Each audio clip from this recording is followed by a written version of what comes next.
Bismillahirrahmanirrahim. Assalamualaikum warahmatullahi wabarakatuh.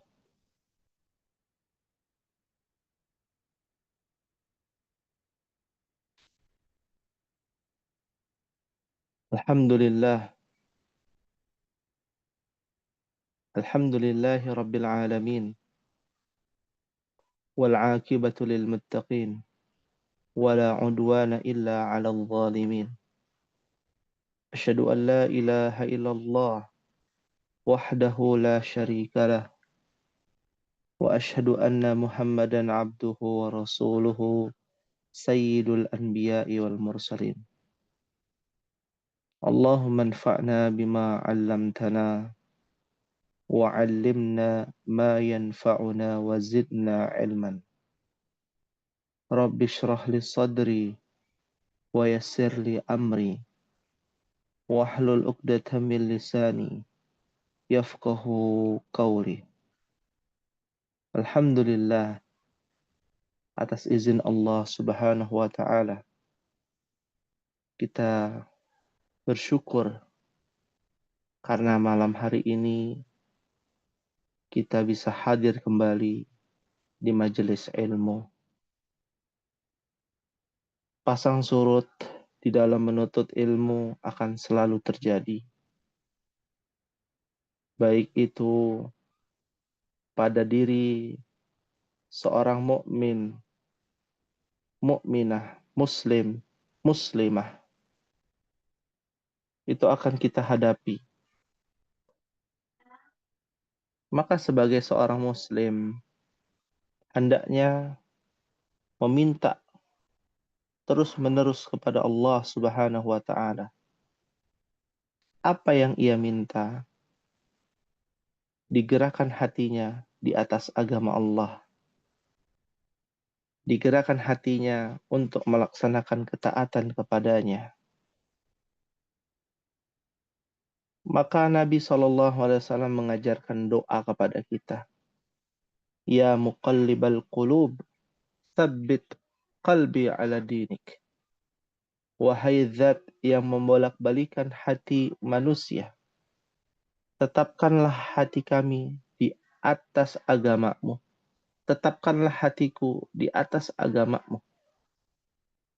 Bagaimana bisa hati kita ditetapkan di atas agama kalau kita tidak tahu agama kita? Bagaimana bisa hati kita terketuk untuk bisa menjadi hamba Allah yang senantiasa berpegang teguh kepada agamanya, tapi kita tidak tahu bahasa agama kita? Wahai zat yang membolak-balikan manusia, wa ya musarrifal qulub, membolak-balikan hati manusia, sarrif qalbi ala ta'atik, maka ubahlah, tetapkanlah hatiku di atas ketaatan kita kepada Allah Subhanahu wa taala. Bagaimana bisa orang bisa melaksanakan ketaatan tapi dia tidak tahu definisi ketaatan? Bagaimana bisa orang ingin beribadah tapi tidak tahu esensi ibadah itu sendiri? Tidak tahu memperdalam apa makna sholat dari setiap takbir, dari awal takbiratul ihram sampai tasyahud. Apa esensi doa? Diambil dari bahasa Arab, da'a, yada'u, memanggil, memohon, meminta. Bagaimana seorang hamba memanggil Rabbul Alamin dengan pujian-pujian dan sanjungan, serta bersolawat kepada Nabi Sallallahu Alaihi Wasallam. Lalu kita meminta dan memohon kepadanya, ad-du'a. Bagaimana kita tahu esensi dari zikrullah? Terkadang kita membaca zikir subhanallah, Maha suci Allah. Walhamdulillah, segala puji milik Allah. Wala ilaha illallah, tidak ada ilah yang berhak diibadahi dengan benar kecuali hanya kepadanya. Allahu Akbar. Allah Maha Besar. Apa esensi zikrullah? Diambil dari kata zakara yadhkuru, yang artinya menyebut-nyebut. Seorang hamba dinamakan berzikir saat ia menyebut-nyebut nama Allah, menyanjung-nyanjung Allah, bermunajat kepadanya, bersolawat kepada Allah dan kepada Rasulullah sallallahu alaihi wa ala alihi wasallam. Karena kita tahu dari bahasa Arab, Ummahat. Karena kita tahu esensinya lebih dalam. Apa itu zikrullah, apa itu doa, apa itu muamalah. Saling beramal di antara keduanya. Baik itu beramal untuk dirinya dan beramal untuk orang lain. Sesama makhluk, sesama manusia disebut dengan muamalah. Ya, apa itu bertetangga, bagian dari muamalah. Apa itu jual beli, babul buyu', ya. Bab berkaitan jual beli, ya. Itu bagian dari muamalah antar sesama manusia. Muamalah antar sesama makhluk Allah. Saling beramal, saling berbuat kebaikan satu dengan yang lainnya. Itu muamalah secara bahasa. Luar biasa kalau kita memahami esensi syariat, esensi agama kita, akidah, fikih, dan lain sebagainya dalam sudut pandang bahasa. Itu menjadi penguat bagi diri kita, menjadi penyejuk hati kita yang gersang karena kehidupan dunia, ya, yaitu hiruk pikuk kehidupan yang saat ini kita jalani, problematika kehidupan yang saat ini kita rasakan. Maka pada malam hari inilah kami mengingatkan, mungkin yang hadir baru 3 orang ya, yang mengisi absen ada 6 orang. Mungkin di antara yang belum hadir ada uzur, datang terlambat. Ya, maka kita maklumi dengan kondisi yang apa adanya saat ini. Tapi ketahuilah ummahat, tidak akan rugi seorang hamba saat hadir di majelis ilmu yang bisa memberikan dan mengangkat derajat kita, mengangkat keimanan kita kepada Allah Subhanahu wa taala Rabbul Alamin. Karena kita lebih fokus kepada kuantitas ibadah tanpa memahami kualitas ibadah kita. Setiap hari kita ibadah, umat. Dari sholat 5 waktu, sekarang sudah masuk di pertengahan Sya'ban, disebut dengan nisfu, setengah Sya'ban, bulan Sya'ban, pertengahan bulan Sya'ban. Nah, ini menjadi pengingat karena beberapa hari lagi, beberapa pekan lagi, kita akan memasuki bulan diturunkannya Al-Quran. Kita ini berusaha menjadi orang yang dekat dengan Al-Quran, dengan memahami bahasa Al-Quran, dengan memahami bahasa Rasulullah Sallallahu Alaihi Wasallam. Maka berbanggalah dan berbahagialah yang malam hari ini hadir, teruntuk Ibu Dewi, Ibu Handayani, dan Ibu Teta yang hari ini hadir di majelis ilmu. Semoga Allah Subhanahu wa Ta'ala menjadikan ilmu bahasa Arab ini sebagai wasilah, sebagai perantara untuk meningkatkan keimanan kita kepada Allah, untuk meningkatkan pemahaman kita akan pentingnya mempelajari Lughatul Arabiyyah. Karena banyak yang belum tahu mempelajari ilmu bahasa Arab ini yang kita bahas ya, bahasa Arab Fusha adalah sebuah kewajiban.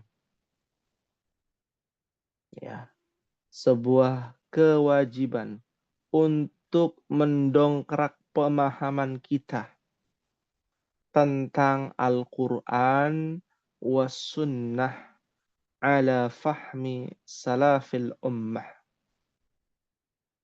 Untuk memahami lebih dalam yang ingin diberitakan dan yang diinginkan Allah di dalam Al-Quran itu apa?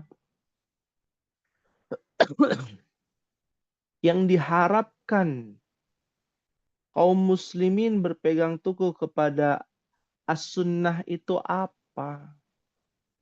Apa tujuan esensinya itu? Bisa memahami Al-Quran dan Sunnah sesuai dengan pemahaman para sahabat radhiyallahu anhum wa arda. Maka beruntunglah kita. Hari ini kita membahas tentang pelajaran bab yang berkaitan dengan nahwu. Karena hari ini adalah al-usbu' ats-tsani. Ya, yaitu pelajaran ataupun pekan kedua. Maka dipersiapkan ummahat untuk bersungguh-sungguh mempelajari ilmu nahwu, ilmu yang dapat membuka ilmu-ilmu lainnya. Maka Al-Imam Asy-Syafi'i rahimahullahu ta'ala mengatakan, Man tabahhara fin nahwi ihtada ila kullil ulum. Beliau Al-Imam Asy-Syafi'i rahimahullahu ta'ala mengatakan, barang siapa tabahhara, menguasai. Apa makna menguasai di sini? Maknanya adalah dari kata bahrun, lautan. Karena lautan itu luas. Nah, barang siapa yang meluaskan ilmu nahwu, menguasai ilmu nahwu, sebagaimana lautan yang tak berujung kalau kita lihat dengan pandangan mata kita.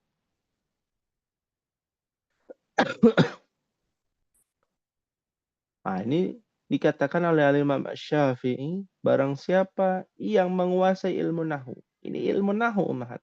Ilmu yang mempelajari harokat akhir. Ya, di kelas dal kita mengartikan ilmu yang mempelajari harokat akhir. Kalau di kelas A dulu ya kelas E ya dijelaskan definisinya ilmu yang mempelajari susunan ya bahasa Arab. Lebih sederhana. Ilmu yang mempelajari harokat akhir. Ya, qawaid berkaitan dengan qawaidul lughah al-arabiyyah yang saat ini kita pelajari. Baik mubtada khobar ya. Tentang jamak muzakkar, jamak muannats, jamak taksir ya. Nah, itu adalah ilmu nahwu. Maka barang siapa yang menguasai ilmu nahwu, perhatikan ummahat fillah, ihtada ila kullil ulum. Maka dia akan mendapatkan apa? Petunjuk. Dia akan menguasai. Ia akan memahami yang tadi di awal mukaddimah kita jelaskan. Secara kuantitas ibadah kita banyak. Tapi secara kualitas ibadah kita belum banyak. Makanya tidak heran jika ada orang sholat 5 waktunya rajin, tapi dia masih gelisah di dalam hatinya. Mungkin pernahkah kita merasakan demikian? Melaksanakan ibadah sholat 5 waktu, sholat duha, tidak lupa tidak ditinggalkan, tidak lupa tepat waktu, sholat syuruk, ya, sholat-sholat sunnah lainnya. Tapi tatkala sholat kok hati masih gelisah. Ketika sholat, ya, ketika kita sudah melaksanakan ibadah sholat 5 waktu, ibadah sunnah, tapi kok masih membuka aib orang lain, masih ghibah, masih tidak menjaga lisan kita. Ada apa? Bukankah inna sholata tanha anil fahsyai wal munkar? Bukankah sholat itu, ya, melarang kita, menjauhkan kita dari perbuatan keji dan mungkar. Gibah perbuatan keji, ya, tidak menjaga lisan, berkata kotor, pelit, bakhil, ya, sifat-sifat tercela kok masih ada. Padahal kita rajin sholat. Bisa jadi kuantitas ibadah sholat kita banyak, sudah sempurna. Tapi kualitas ibadah kita yang belum sempurna. Kenapa bisa demikian? Karena kita belum tahu, belum meresapi apa itu sholat, apa bacaan sholat, artinya, maknanya, ya, dari takbir sampai tasyahud. Kita nggak tahu, atau mungkin hanya sekedar tahu tanpa mentadabburi, meresapi di dalam hati. Seakan-akan itu adalah sholat terakhir kita. Seakan-akan kita melihat Allah Subhanahu wa Ta'ala. Kalaulah kita tidak melihat Allah, tentulah Allah melihat kita. Kan dari kualitas ibadah, memahami. Dan kualitas ibadah itu digali di antaranya, ya, dengan memahami pelajaran bahasa dari makna sholat, makna ziaratul kubur. Namanya ziarah. Nah, sekarang lagi rame nih, ya, sembari menunggu ummahat yang lain, ya, hadir, ya, lagi ramai, namanya ziaratul kubur. Nah, ya, apa makna ziaratul kubur? Secara bahasa aja kita lihat. Ziarah, apa arti ziarah, ummahat? Mengunjungi. Mengunjungi. Mengunjungi kuburan, makbarah, tempat pemakaman. Ya, ngapain? Namanya berkunjung, ummahat. Bukan meminta-minta. Sebagaimana kita berkunjung ke rumah saudara kita. Lalu kita doakan. Kita doakan penghuni rumah tersebut, yaitu penghuni kubur. Bukan kita minta-minta, nyekar, ya, dan lain sebagainya yang tidak ada tuntunannya dari Rasulullah Sallallahu Alaihi Wasallam. Ziaratul kubur, ya. Ada banyak istilah bahasa Arab di dalam syariat Islam yang bisa kita gali sehingga bisa mendongkrak keimanan kita kepada Allah Subhanahu wa taala, menguatkan kualitas ibadah kita kepada Allah Subhanahu wa taala. Fahimtunna ummahat?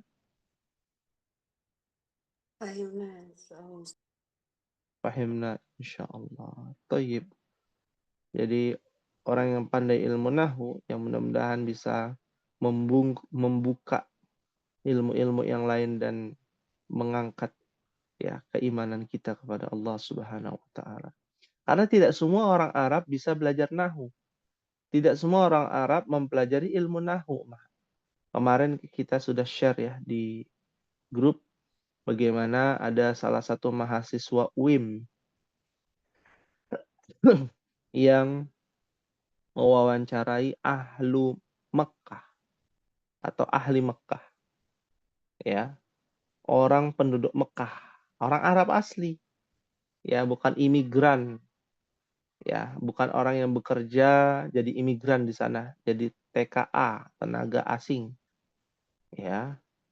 Ah, tapi orang asli pribumi di sana, ketika diajak bicara menggunakan lugatul fusha, bahasa baku, bahasa Arab baku, maka tidak semua orang memahami lebih sempurna, lebih detail. Bisa jadi mungkin sedikit-sedikit pemahamannya, karena sudah terbiasa dengan bahasa ammiyah, bahasa pasaran. Ya, kita tidak menyalahkan.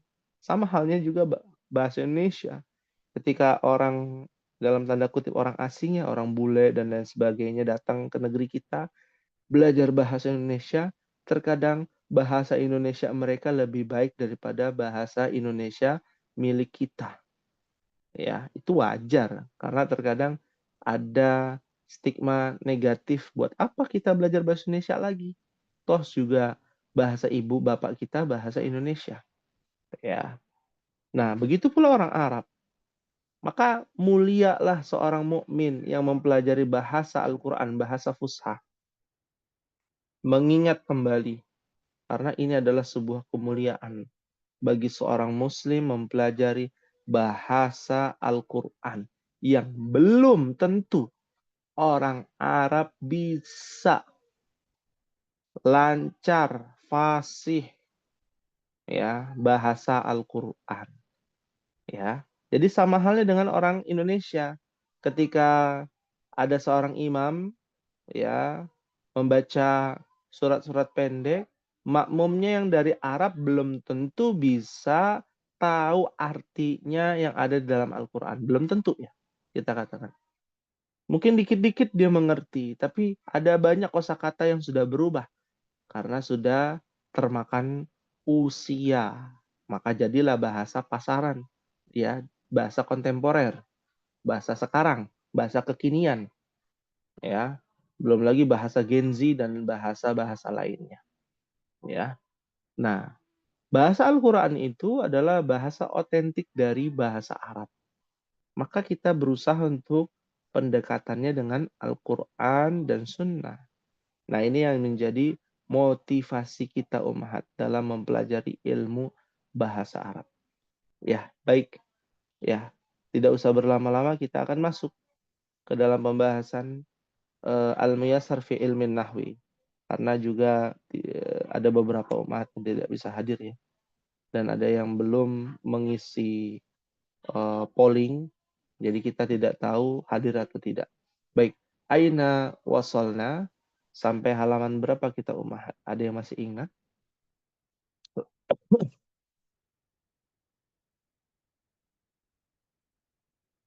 Ya, Ibu Dewi mungkin masih ingat? Atau kita mengulang di fil asma, di halaman 5. Kalau kalau di Nah, catatan saya halaman berapa? Ustadz yang Jama Muzakkar Salim terakhir. Jamak mudzakkar salim. Ya. Nah, berarti sekarang kita masuk ke jamak muannas salim, begitu?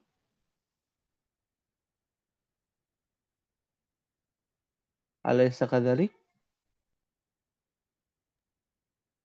Tapi diulang aja kali Ustadz ya, Jama Muzakkar Salim. Jamak mudzakkar salim diulang. Nah, ya, Boleh. kita akan ulangi. Nah, ya, dengan pembahasan yang lebih sederhana. Ya, baik. Kita mulai. Apa itu jamak mudzakkar salim? Ya, langsung saja kepada pembahasan, bukan kepada teori ya. Teorinya ada di halaman 6 Ummahat. Bisa dilihat halaman 6, teori dari jamak mudzakkar salim. Jam'ul mudzakkar salimu huwa ma dalla 'alal jam'iyyati bi ziyadati wawin wa nunin aw ya'in wa nunin fi akhirih. Ya. Mithlu muslimun muslimuna. muslimina. Kafirun, kafiruna, kafirina. Nah, apa itu jamak mudzakkar salim? Adalah, ya kita bahas teorinya. Apa yang menunjukkan jamak mudzakkar salim adalah yang menunjukkan alal jam'iyah, ya, pada bilangan yang lebih dari 2, ya. Majemuk, kata majemuk, kata jamak, ya, dengan rumus tambahan biziyadah, tambahan waw dan nun atau ya dan nun. Contohnya, kita pakai contoh yang lain lah ya. Misalkan munafikun, ya, ditambahkan waw dan nun atau ya dan nun, maka menjadi apa, Ummahat? Munafikun. Munafiquna. Munafiquna. Atau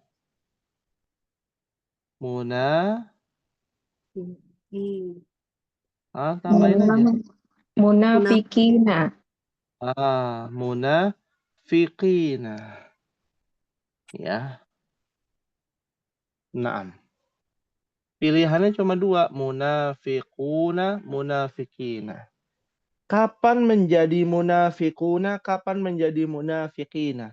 Nanti di pembahasan yang akan datang. Tapi yang pasti, jamak mudzakkar salim itu memiliki rumus waw dan nun atau iya dan nun.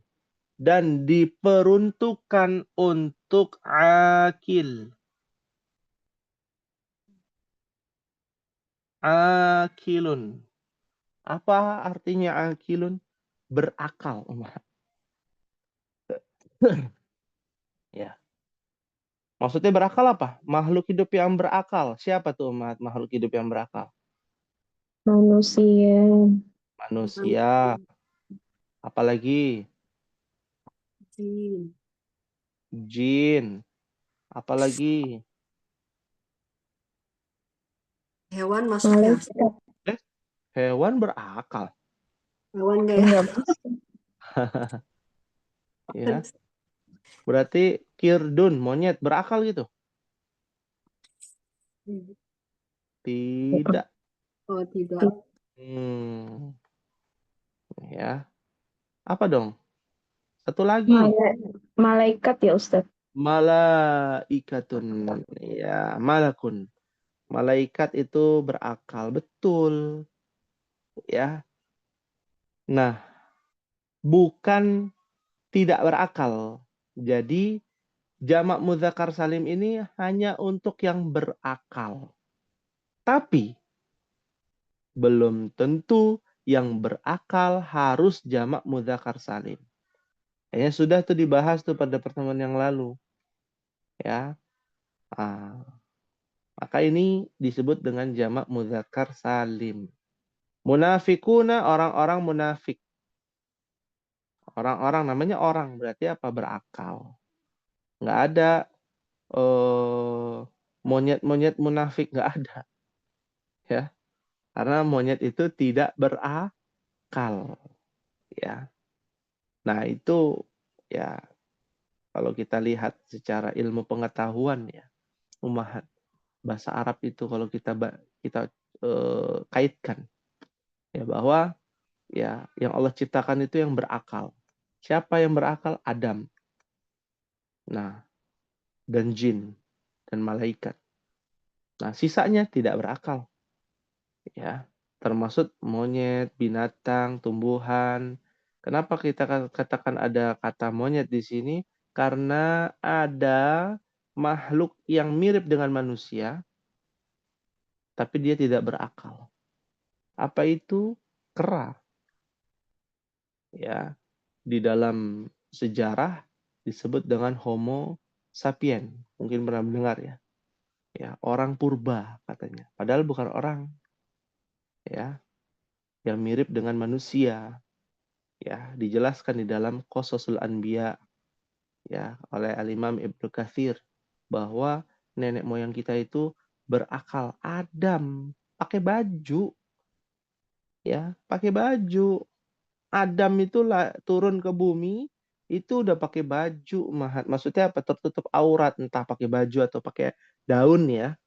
Nah, tertutup. Ya, tidak dibilang manusia purba ya, terlalu didramatisir ya.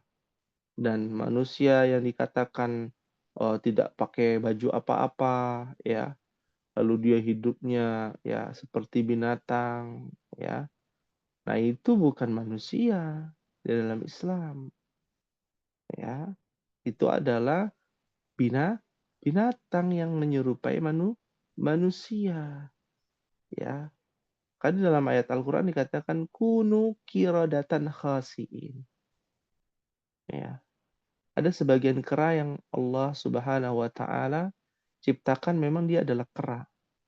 Tapi sebagiannya lagi adalah manusia yang dirubah oleh Allah menjadi apa? Menjadi kera. Karena ada persamaan di situ.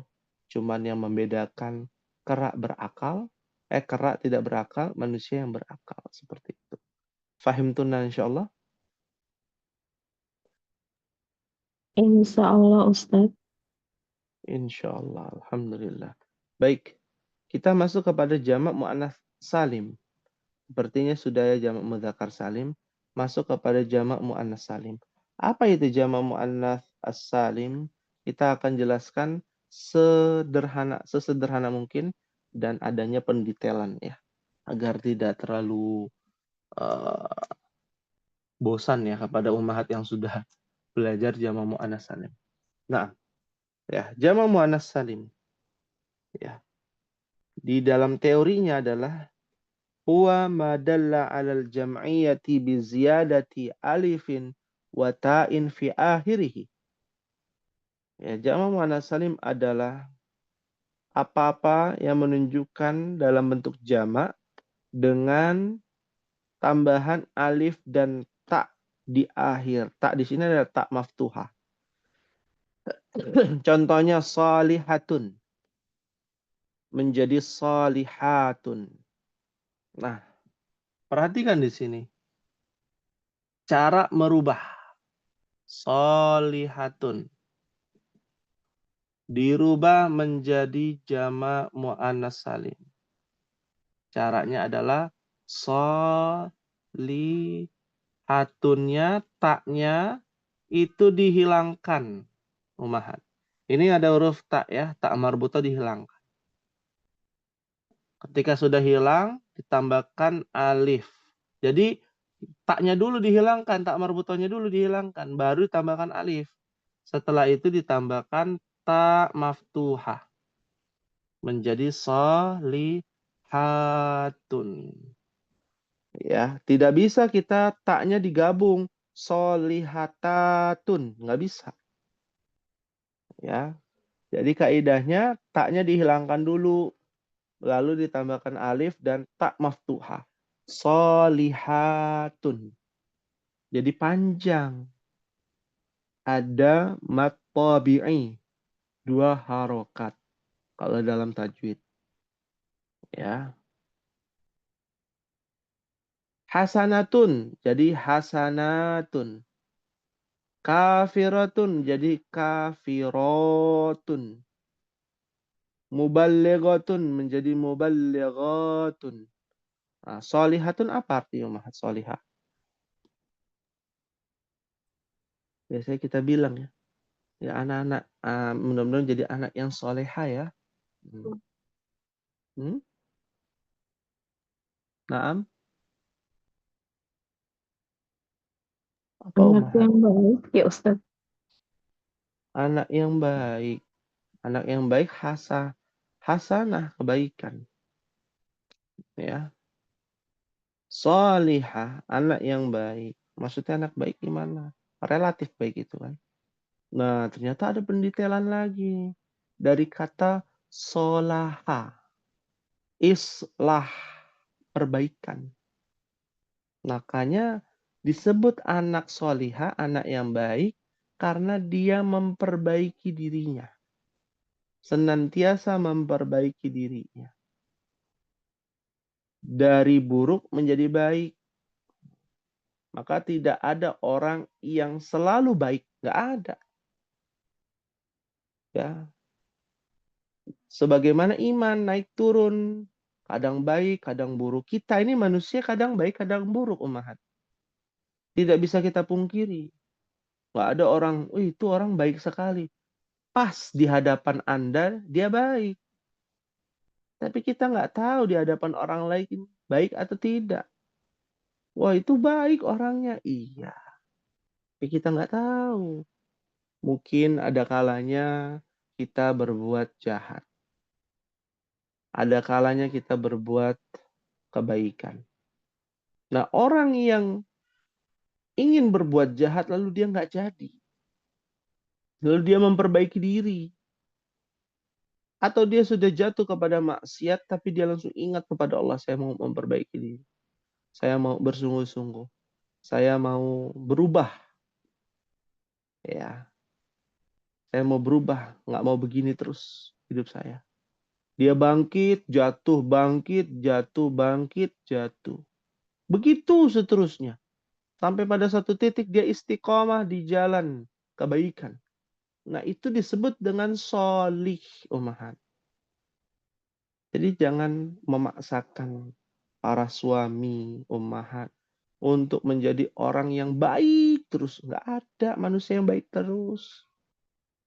Kadangkala dia melakukan kesalahan, melakukan keburukan, ya. Tapi ketika melakukan keburukan, dia bangkit lagi. Oh, saya menyesal, saya mau berubah. Saya ingin menjadi lebih baik lagi. Nah, itu solih itu. Karena dia tahu kalau dia salah, dia langsung memperbaiki. Baik itu dosa kecil maupun dosa besar. Dia langsung buru-buru keluar dari lubang kemaksiatan. Lumpur dosa dan maksiat. Nah, itu namanya solih. Solihah. Ya, untuk perempuan solihah. Kafiratun jadi kafirotun. Para perempuan kafir. Mubaligotun, apa artinya mubaligoh?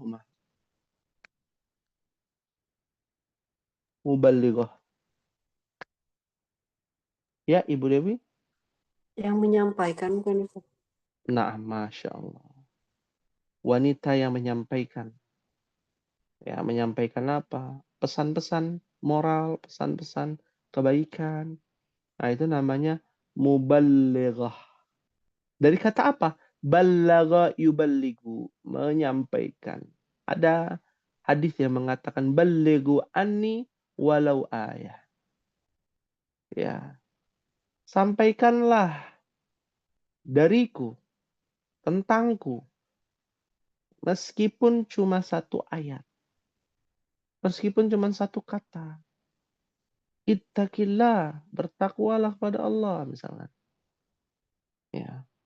Sampaikan aja kepada ya orang-orang yang kita dakwahi. Itu namanya muballigh, mubalighah. Nah, fahimtunna insyaallah. Insya Allah Ustaz. Ayo. Insyaallah. Tayyib, kita lihat di sini at-tamrin, latihan. Ij'al muannatsan saliman. Jadikan muannats salim. Ya. Dimulai dari yang pertama sayyi'atun. Jadi apa ummahat sayyi'atun? Yang aktif boleh dinyalakan. Sayyi'atun. Saya aku. Oh, sayyi'atun. Apa artinya ummahat sayyi'ah?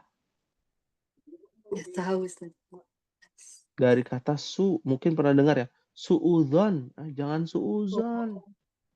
Nah, Berburuk sangka. sangkanya itu kan dhon. Su itu artinya berburuk. Berarti sayyi'ah apa?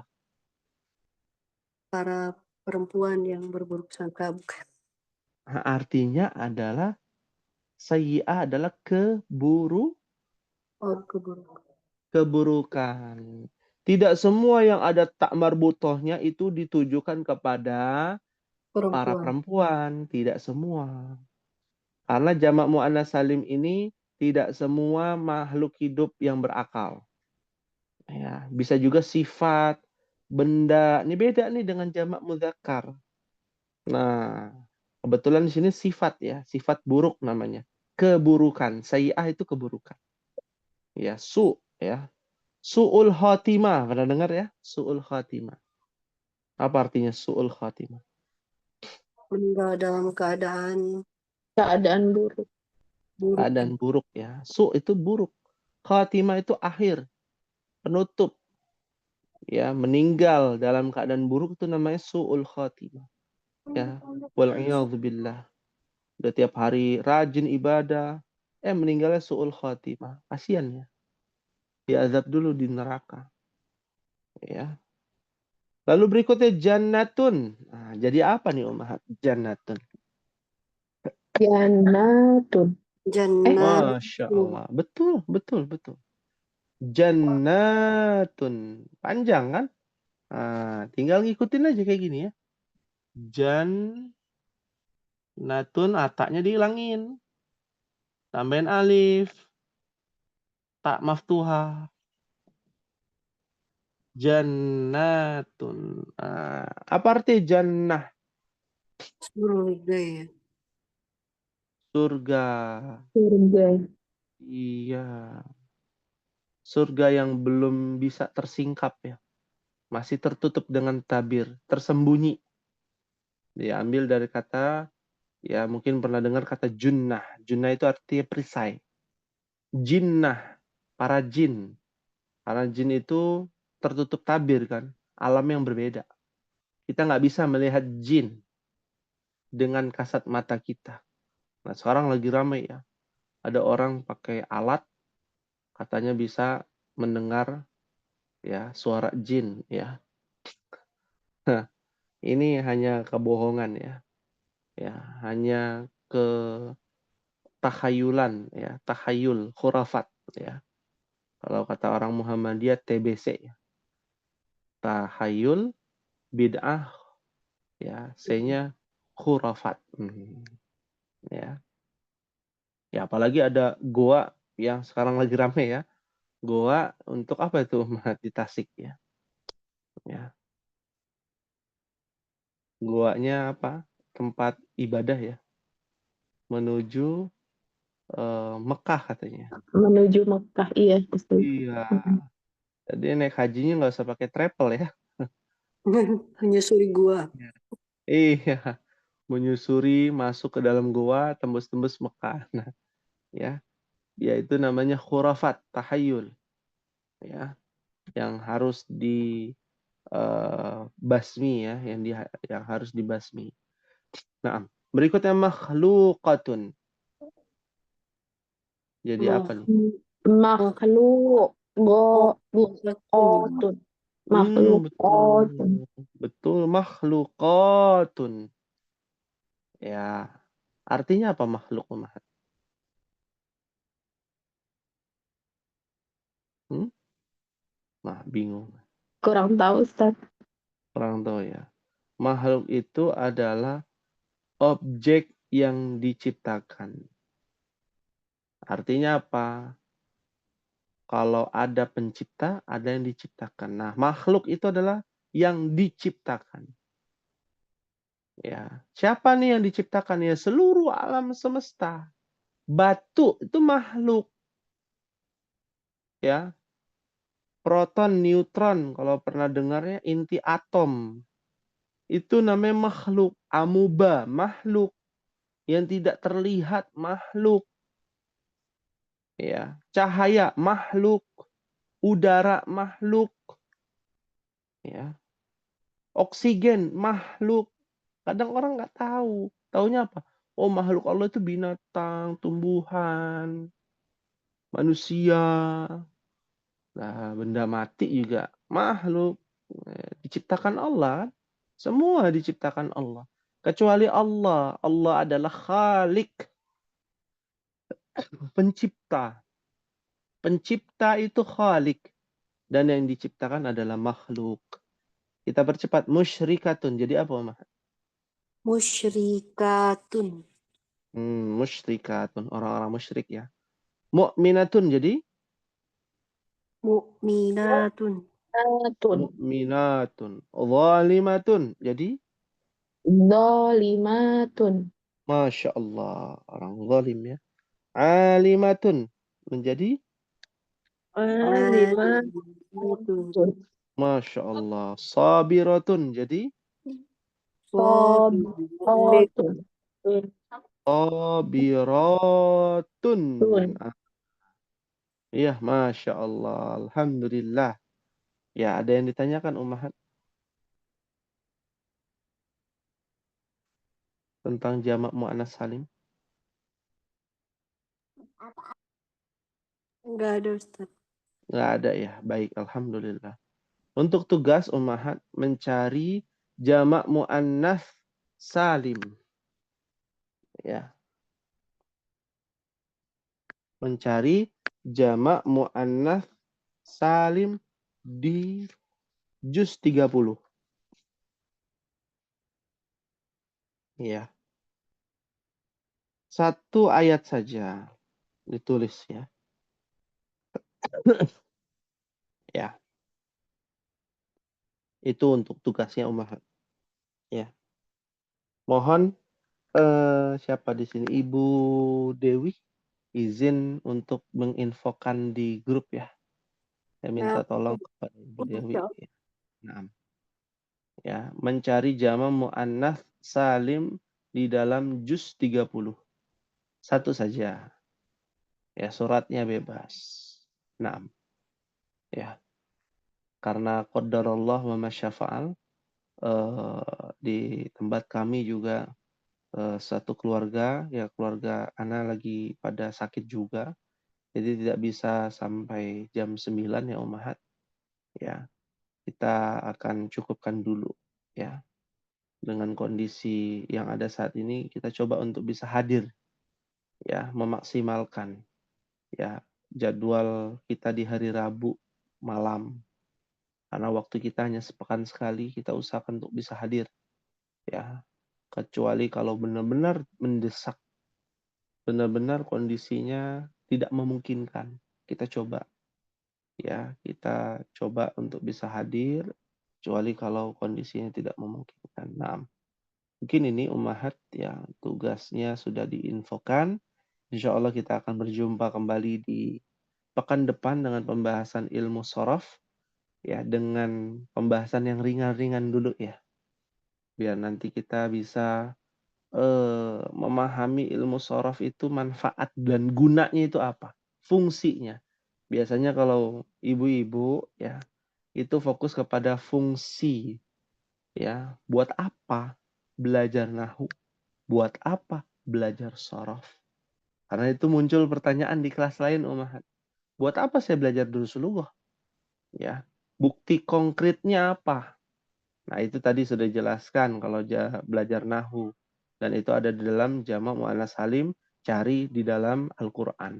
Nah itu bukti konkretnya, ada jamak muannats salim, baca ya ayatnya, baca terjemahannya, kalau bisa baca tafsirannya, ada faidahnya pasti ya. Baik, mungkin ini yang bisa disampaikan Ummahat. Mohon maaf apabila ada kekhilafan.